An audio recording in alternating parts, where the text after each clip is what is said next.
All right, let's go through the answer to this challenge. The steps that we need to perform are we need to create a global container inside our app.js to be able to store each of the posts that come in through this post route when we compose a new blog post. And then we need to be able to redirect from this post route to our get route for the home page or the root route. And there we're going to console log all of the posts that we've saved. So the first step is creating that global variable.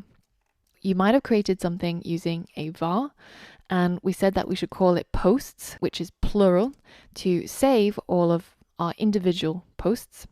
And then we're going to set it to an empty array to begin with. So now inside our post route, we're able to tap into that posts array.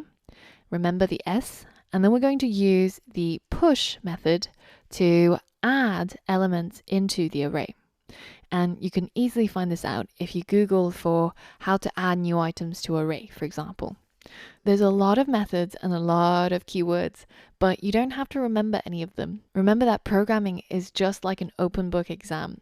Everything is out there on the internet for you to find, and you don't have to resort to memorizing these things at all. You just have to know that they exist and roughly how they work.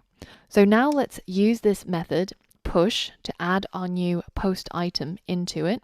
At this stage, we should at least have one item inside our new post array.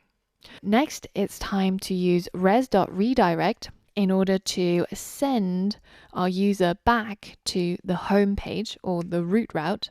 And what this line will do is it will take us right over here and jump into this root route. It's at this stage where we'll console log our posts array so that we see all of the posts that are currently stored inside. So now let's give it a spin.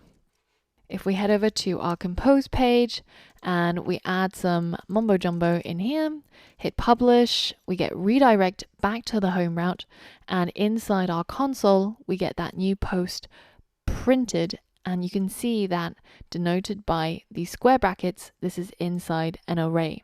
The final thing that I would like to change is we know that this has to be a global variable. It has to be reached by all of these functions.